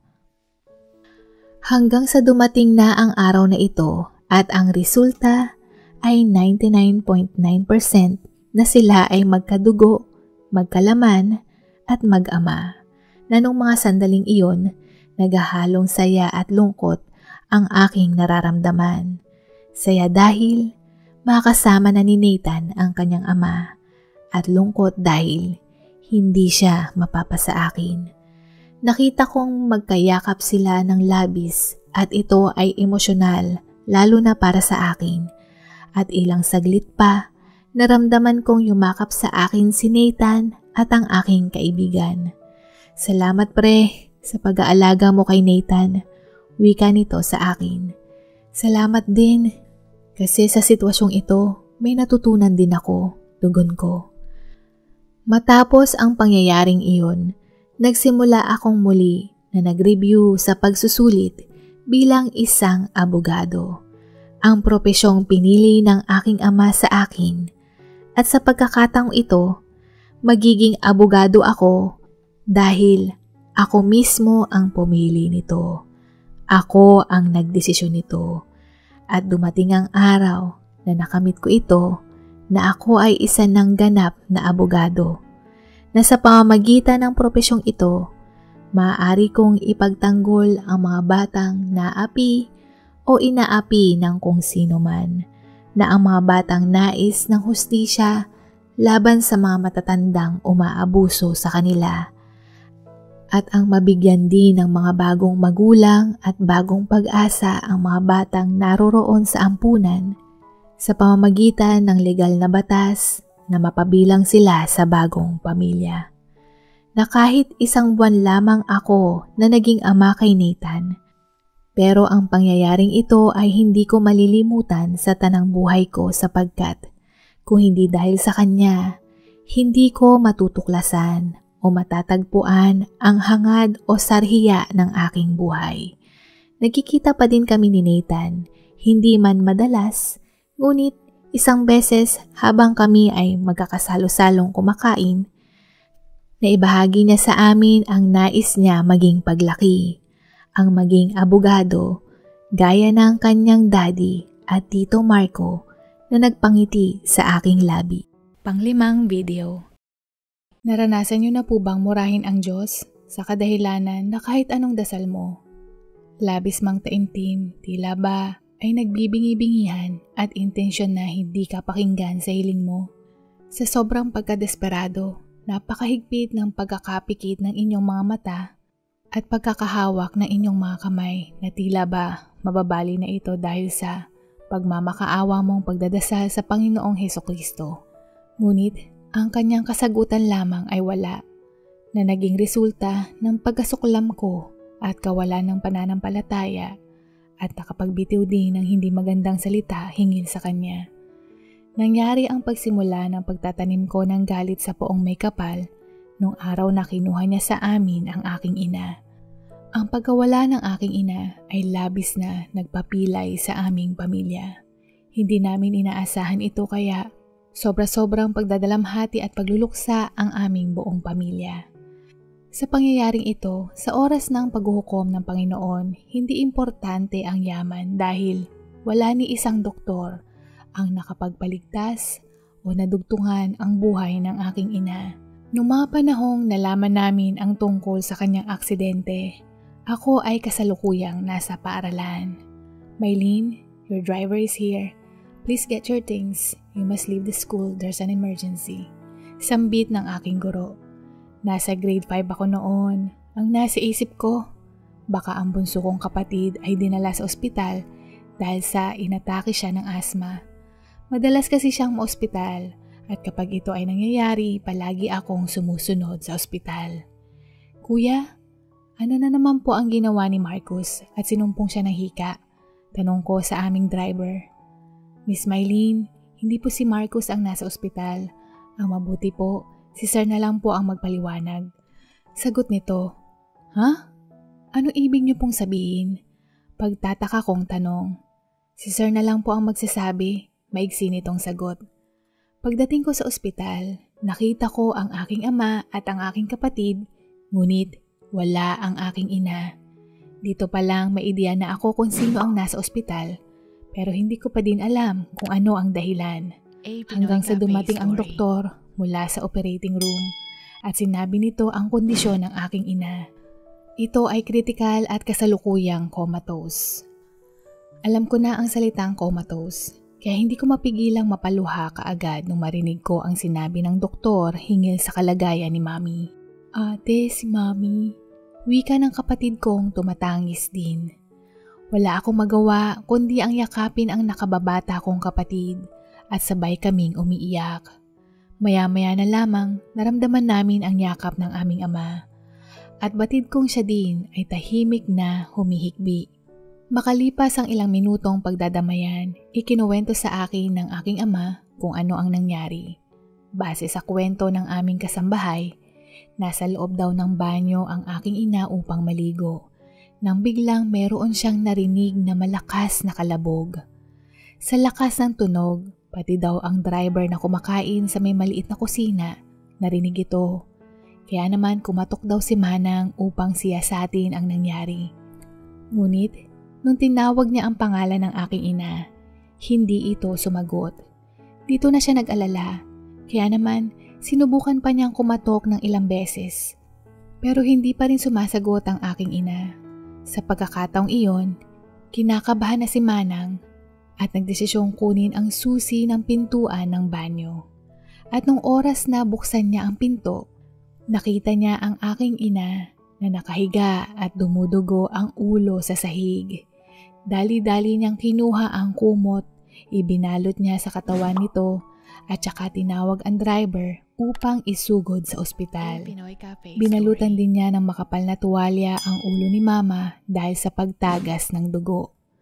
Ang ospital mula sa aming tahanan ay meron lamang 15 minuto ang layo at habang nasa biyahe sila, tinawagan nila ang aking ama, kasama ng aking ama na dumating sa ospital ang kapatid kong lalaki. At matapos nito, inutusan ng aking ama ang driver namin upang sunduin naman ako sa aking eskwelahan. Sa kanilang palagay, malaki ang posibilidad na ang aking ina ay nadulas at tumama ang kanyang ulo. Hindi lamang pa nila matiyak kung saan ito tumama. Nung marinig ko iyon, ang una ko kaagad na isip ay ang magdasal. Tinanong ko ang aking ama na kung pwede ba kaming magdasal para mabilis na gumaling ang aking ina. Nung nakarating kami sa chapel sa loob ng ospital, agad akong lumuhod at taimtim na nagdasal sa kaligtasan, gisingin at pagalingin kaagad ang aking ina. Nung inilipat ang aking ina sa ICU, bawal kaming bumisita maliban sa aming daddy na kailangan pa niyang magsuot ng overall protective suit at pwede lamang siya doon ng hindi lalampas ng 10 minuto. Kaya sa may bintana lang namin siya maaaring matanaw na magkapatid. Wala akong magawa kundi ang umiyak lamang at magdasal. Sa ilang minuto lamang na pwede naming makita ang aking ina sa ICU, mas maraming oras ang iginugol ko sa chapel ng ospital. Sobrang aking pagkakahigpit ng aking mga kamay habang ako ay nagdadasal. Lord, please, pagalingin niyo po si Mami. Sana po gumising na po siya. Magpapakabait po ako at palagi po akong magsisimba. Hindi po ako gagawa ng ikasasakit ng ulo ng aking mga magulang. Pangako po yan. Yan ang palagi kong dasal ng paulit-ulit. Akala ko may pag-asa dahil ibinalita ng nurse na gumalaw saglit ang hintuturong daliri ng aking ina nung ika-3 araw niya sa ICU. Kaya naman, mas lalo ko pang dinalasan at sinipagan ang aking pagdadasal. Sinabihan ko din ang aking kapatid na magdasal kaming dalawa ng taimtim para mas lalong mapadali ang paggaling ng aming ina. Si Manang, kasakasama din namin na nagdadasal. Siya ang namumuno sa pagdadasal ng rosaryo na may kaakibat na pag-asang walang imposible sa Panginoon na gagawa siya ng milagro na pagbibigyan niya ang aking kahilingan. Subalit, makalipas lamang ang ilang araw, ang linya sa monitor ni Mami ay nag-flat. Ang mga doktor at nurse kitang-kita sa kanila ang pagkataranta habang ginagawa nila upang ibalik ang kanyang pulso. Nakita ko ang mga makinang ginagamit sa kanyang dibdib, ngunit kahit ilang beses nilang sinubukan, pero hindi sila nagtagumpay at tuluyan na kaming iniwan ng aking ina. Habang nakita ko ang ginagawa ng mga doktor at nurse, nagdadasal ako at ilang beses na nananalangin sa Panginoon na sana ay dugtungan pa niya ang buhay niya, na masyado pa akong bata o ang kapatid ko para maulila sa ina. Lord, please, hindi pa ako handa. Hindi rin po handa ang kapatid kong mawala si Mami. Pakiusap po, nagmamakaawa po ako sa inyo. Umiiyak kong wika. Narinig ko din ang kapatid ko na nagdadasal din para sa aking ina. Pero ang lahat ng ito, lahat ng pagdadasal, bigo kaming lahat kahit na halos 1 linggo na kaming nagdadasal para sa kanyang kalagayan. Bingi ang Panginoon, bulag ang Panginoon, at walang pakialam ang Panginoon. Pinabayaan niya kami, Kahit ilang beses akong nagdasal, lumuhod at nagmakaawa, wala siyang milagrong binigay sa aming pamilya. Nung narinig ko ang doktor na I'm sorry, bigla akong tumakbo sa chapel ng ospital. At dito, hindi ko napigilan na napaluhan ng labis. Wala kang kwenta. Isa kang malaking kalokohan. Hindi ko alam kung bakit maraming sumasamba sa'yo. Pero lahat sila at maging ako, isang hangal dahil naniwala at ibinigay ang pananalig namin sa'yo. Lumuluha kong wika. Ngunit, wala na ding magagawa ang pagsabi ko ng masasama sa Diyos. Dahil kahit na anong ibato kong masasamang salita, hinding-hindi na maibabalik pang muli ang buhay ng aking ina. Ang buhay namin ay hindi na bumalik sa dati. Ang sigla at ngiti sa labi ng aking ama ay napalitan ng puot, luksa at dalamhati. Simula noong nawala ang aking ina, ang buhay namin palaging makulimlim at madilim na tila hindi inaabot ng kahit anong katiting ng sinag ng araw. At ang pangyayaring ito ay isinisi ko lahat sa Panginoon. Pinaparusahan niya kami o marahil ako. Nais niya akong magdusa ng magdusa dahil nawala na ang pananampalataya ko sa Kanya. Sa paglipas ng panahon, ang aking ama ay wala ng araw hindi nalalagyan ng alak ang kanyang katawan. Ito na ang kanyang bagong pinagkakaabalahan. Sa tingin ko, nawala na siya ng ganang magpatuloy sa buhay. Nakalimutan na din niyang maging ama sa kanyang mga anak. Ang negosyong pinagtulungan nilang mag-asawa noon ay ipinaubaya na niya ito sa kanyang kapatid. At ito na ang bumubuhay sa amin kasama ang naiwang insurance sa pangalan ng aking ina. Hindi pa naghihilom ang sugat sa pagluluksa magmula noong naulila kaming magkapatid. Hindi ko din mapigilang maluha muli nung nagtapos ako ng elementarya dahil wala ni isa sa mga magulang ko ang kasakasama ko sa espesyal na okasyong iyon. Dito ko napagtanto na kung ganito ang nararamdaman ko, paano pa kaya ang bunso kong kapatid? Grade 1 pa lang siya noon nung pumanaw ang aming ina. Ang kanyang alaala ay kakaunti kumpara sa akin. Kaya naman, dito ako nagdesisyon na gampanan ang naiwang responsibilidad ng aking mga magulang sa kanya. Matatabunan na kasi ang mga masasaya at magagandang alaala ng bunso kong kapatid hingil sa aking ama na ngayon, isa ng lasinggero. Ang aking ama na masipag, masayahin, paminsan-minsan nagluluto sa kusina, ay tuluyan nang nawala. Nagpatuloy ang madilim na kalangitang ito sa aming pamilya hanggang sa ako ay magkolehiyo. Sa ilang taon na ang lumipas, inaakala ko na magbabago ang aking ama, na malalampasan niya ang pagdadalamhating ito, na magiging okay din siya kinabukasan at ihihinto din niya ang pag-inom ng alak. Ngunit ako ay nagkamali dahil habang mas lalong lumilipas ang panahon, bukod sa pagiging lasinggero, siya ay nagiging bayolente din. Hindi lamang yan, ang bunso kong kapatid, magmula nung siya ay nagsimulang magsekundarya, bukod sa hindi nag-aaral, nagsimula din siyang mapabarkada. Katulad din siya ng aking ama, natuto na din siyang uminom at nagkaroon ng bisyo. Kapag ako ay nagninilay-nilay, madalas ko pa ding sisihin ang Panginoon kung bakit ganitong kapalaran ang nakasulat para sa aming pamilya. Tama po kayo, magpasa hanggang ngayon, hindi ko pa ding mapigilang magsalita ng masama hingil sa kanya kapag sumasagi siya sa isipan ko. Na kapag meron akong kailangang sisihin, ang Diyos kaagad ang nasa isip ko. Hanggang sa dumating ang araw na sunod-sunod na hindi magandang pangyayari ang dumating muli sa aming pamilya. Sa maraming taon ni Daddy na itinoon ang sarili sa alak, ang kanyang katawan ay unti-unti nang bumibigay, partikular na ang kanyang atay. Sa dami ng alkohol na tinutungga niya kada araw, dumating na ang panahon na lumalabas na ang masamang epekto nito. Ilang araw lamang matapos madala sa ospital ng aking ama, ang sumunod naman ay ang aking kapatid. Isinugod siya sa ospital sapagkat siya ay nasangkot sa isang away at nasaksak. Sa totoo lang, hindi na ako magtataka at magugulat sa nangyari sa aking kapatid dahil sa klase ng kaibigan na kanyang pinakisamahan. Batid kong ako ay bigo na magampanan ang pagiging magulang ko sa kanya dahil ang totoo, hindi ko alam kung paano. Pareho pa kaming bata noon. Akala ko makakayanan kong suotin ang sapatos ng isang magulang, pero sino ang niloloko ko? Sarili ko lamang. At isa din itong malaking pagkakamali dahil mas lalo lamang napariwara ang buhay ng aking kapatid.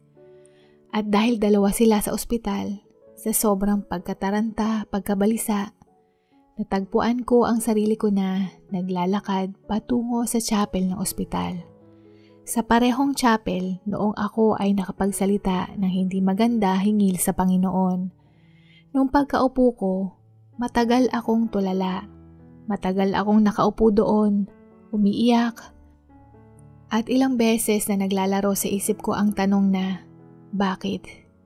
Bakit niya ako pinaparusahan? Bakit binibigyan niya ako ng pagsubok na ganito? Hanggang sa hindi ko na malaya na matagal na pala akong nakaupo doon at tulala. At bumalik lamang ang wisyo ko nung meron akong naramdamang dampi sa aking balikat. Iha, halika at ipagdadasal kita. Sambit ng pari. Para saan pa? Hindi naman siya nakikinig. Sagot ko ng pabalang. Hindi totoo yan, iha. Hindi natutulog ang Diyos. Wala man akong ideya sa pinagdadaanan mo, pero isa lang ang pinakasigurado ko. Hinding-hindi magbibigay ng pagsubok ang Panginoon kanino man kung hindi nito kayang harapin. At sa palagay ko, ito ang kanyang paraan upang ikaw ay lumapit muli sa kanya. Tugon niya, nakikinig ang Diyos, pero nasa sa iyo lamang iyon kung gaano kalalim ang iyong pananampalataya. Dagdag niya, sinabihan din niya ako na subukan kong magdasal. Pero sa pagkakataong ito, ang tanging idasal ko lamang ay ang paghingi ng patawad sa kawalang pananalig sa aking puso. Marahil ito ang paraan niya para ako ay magbalik loob. Hindi ko alam kung bakit parang agos ng tubig mula sa gripo ang aking luha. Sunod-sunod at hindi ko mapigilan dahil sa mahabang panahon, ako ay nakaramdam ng konsensya, ng hiya, at ng kawalang modo.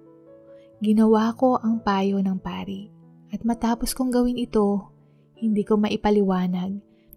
Pero parang ang luwag-luwag ng dibdib ko habang ako ay nangungumpisal. Habang ilang araw ako sa ospital, wala akong ginawa kundi ang mangumpisal ng mangumpisal. Sa laki ng aking kasalanan, pakiramdam ko, hindi ako karapat-dapat ng kanyang kapatawaran. Kasabayan nito, tanggap ko na din kung papahabain o kukunin na niya ang aking kapatid o ang aking ama. Tatanggapin ko ito nang hindi kukwestiyonin ang kanyang desisyon para sa amin. Inihahanda ko na din ang aking sarili na ako na lang ang matitira sa aming pamilya. Subalit, sa pagkakataong ito, binigyan niya ako ng milagro. Dinugtungan niya ang buhay ng aking kapatid at ng aking amang may sakit. Kasama din sa aking panalangin na sana matanaw naming muli ang sikat ng araw. Sa pangalawang pagkakataong ito, ang aking ama ay tila ba nagising sa kanyang mahabang panahong bangungot at humihingi siya ng tawad sa kanyang kakulangan. At ang kapatid ko naman, nagdesisyong mag-rehab upang ayusin ang kanyang sarili. Hindi man perpekto ang aming pamilya, pero ang Panginoon pa din muli ang naging tulay upang kami ay mabuo. At bilang kasama sa aming pangako sa Kanya, na kada linggo kami ay magsisimba upang mas lalong patibayin ang aming pananalig at ang pundasyon ng aming pamilya. Dito na po nagtatapos at sana po ay nagustuhan po ninyo ang mga kwentong ito. Hanggang sa muli, paalam at God bless po!